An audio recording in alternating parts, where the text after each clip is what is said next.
Strategic management में आज हम बात करेंगे वैल्यू चेन एनालिसिस की।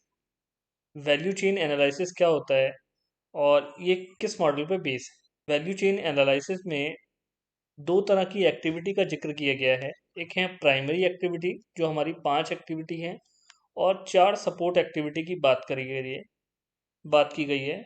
और ये मॉडल ये कहता है कि जितनी भी हमारी प्राइमरी एक्टिविटी हो चाहे सपोर्ट एक्टिविटी हो, एक के साथ दूसरे का लिंकेज होना जरूरी है, तभी एक बिजनेस अपने ऑब्जेक्टिव को पूरा कर सकता है। तो वैल्यू चेन एनालिसिस को हम डिटेल में समझते हैं। आइए वीडियो की शुरुआत करते हैं। एक बार फिर से आप सभी का स्वागत है मेरे यूट्यूब चैनल जीनियस एकेडमी पे। तो बिना देरी किए वीडियो को स्टार्ट करते हैं। Value chain analysis was propose by Michael Porter. इसको माइकल पोर्टर ने प्रपोज किया था। क्या कहते हैं ये? Michael Porter advocate that an organization is not a collection of resource like man machine etcetera, कि एक ऑर्गेनाइजेशन सिर्फ मशीन का, मैन का जो है कलेक्शन ही नहीं है, बल्कि but its application to various activity within and outside the organization, and its management is essential to create high value to customer. देखिए, एक बिजनेस का ultimate objective value to customer, और वैल्यू टू कस्टमर के लिए जरूरी है कि इसकी सभी एक्टिविटी के साथ, चाहे वो विद इन दी ऑर्गेनाइजेशन हो या आउटसाइड दी ऑर्गेनाइजेशन हो, सपोर्ट होना जरूरी है। Value chain analysis is analysis of activity within and around the organization and linking them with competitive strength of organization. क्या करना है हमने? कि हमारी सभी तरह की एक्टिविटी को एनालिसिस करना है, और उसके बाद अपनी कॉम्पिटिटिव स्ट्रेंथ को बढ़ाने के लिए उसको लिंकेज करना जरूरी है, लिंक करना है, ताकि एक ऑर्गेनाइजेशन की कॉम्पिटिटिव स्ट्रेंथ बढ़ सके, हम कॉम्पिटिटिव प्रेशर से बाहर आ सकें, कस्टमर्स को वैल्यू दे सकें। अब इसके लिए दो तरह की एक्टिविटी बताई गई है कि एक ऑर्गेनाइजेशन के अंदर दो तरह की एक्टिविटी होती हैं। There are two types of activity in an organization. The one is primary activity and the second is support activity. Primary activity क्या है, सपोर्ट एक्टिविटी क्या है? तो देखिए, 5 तरह की प्राइमरी एक्टिविटी है। Inbound, operation, outbound, marketing and sale और सर्विसेज। इनबाउंड क्या है?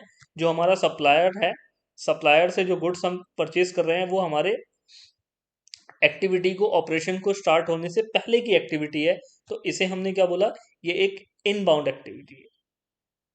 लेकिन क्या हमें सप्लायर पे कंट्रोल नहीं करना है? अगर सप्लायर से हमारे को माल आने में देरी हो जाएगी, तो इसका मतलब हमारा इनबाउंड कंट्रोल खराब है। और अगर हमारा रॉ मटेरियल आने में देर होगा, तो ऑब्वियस सी बात है, हमारे ऑपरेशन डिले होंगे। ऑपरेशन डिले होंगे तो डिलीवरी डिले होगी, सेल पे इफेक्ट आएगा। तो सभी की सभी जो है हमारी जितनी भी एक्टिविटी हैं, इफेक्टेड हो जाएंगी जस्ट बिकॉज ऑफ इनबाउंड। तो चाहे कोई भी एक्टिविटी हो, हमारा सभी पे कंट्रोल होना जरूरी है। तो इनबाउंड यानी कि सप्लायर, ऑपरेशन यानी कि हमारा मैन्युफैक्चरिंग, आउटबाउंड आगे की एक्टिविटी जो है डिलीवरी एंड की, और मार्केटिंग एंड सेल, और उसके बाद आफ्टर सेल सर्विसेज। सर्विसेज पे भी हमारा कंट्रोल होना चाहिए। हमारा फोकस खाली सेल पे नहीं होना चाहिए। सेल के बाद हमें कस्टमर को प्रॉपर सर्विसेज देनी है। अगर हम सर्विसेज नहीं देंगे तो फ्यूचर की सेल इफेक्ट होंगी। इसलिए सर्विसेज तक की सारी प्राइमरी एक्टिविटी हैं, ये लिंक होनी चाहिए किसके साथ? सपोर्ट एक्टिविटी के साथ। 4 तरह की सपोर्ट एक्टिविटी है। फर्म का infrastructure, technology development, HR management और प्रोक्योरमेंट। तो ये चारों की चारों सपोर्ट एक्टिविटी हैं। इनका लिंकेज होना जरूरी है पांचों प्राइमरी एक्टिविटी से। आगे समझते हैं।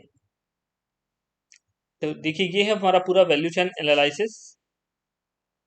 हमारी 4 सपोर्ट एक्टिविटी और हमारी 5 प्राइमरी एक्टिविटी। जब चारों सपोर्ट एक्टिविटी पांचों प्राइमरी एक्टिविटी पे के साथ लिंकेज हो जाती हैं और पूरा सपोर्ट करती हैं पांचों एक्टिविटी को, चाहे वो सप्लायर की बात करें, चाहे हम आफ्टर सेल सर्विसेज की बात करें, चाहे हम जो है आउटबाउंड की बात करें, डिलीवरी चैनल की बात हो रही है यहाँ पर, लॉजिस्टिक की, या फिर ऑपरेशन की बात हो रही है, मैन्युफैक्चरिंग की। तो जब चारों की चारों सपोर्ट एक्टिविटी पांचों की पांचों प्राइमरी एक्टिविटी को के साथ लिंक होंगी और उनको सपोर्ट करेंगी, तो हमारे को हम वैल्यू दे पाएंगे अपने कस्टमर्स को। और जब हम अपने कस्टमर्स को वैल्यू देंगे, तो ऑटोमेटिकली हमारे प्रॉफिट में मार्जिन जनरेट होने लगेंगे। हम अपने कॉम्पिटिटर से बेटर करने लगेंगे, और वो प्रॉफिट, वो एक्स्ट्रा सर्विसेज हमारे को मार्जिन में कन्वर्ट होके एक कोर कॉम्पिटेंसी में मदद करेंगे। तो ये था वैल्यू चेन एनालिसिस। उम्मीद करता हूँ आपको समझ में आया होगा।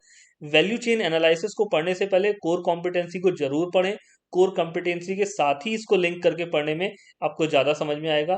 कोर कॉम्पिटेंसी क्या है, इस पर मैं पहले से वीडियो बना चुका हूँ। आप मेरी जो है स्ट्रैटेजिक मैनेजमेंट की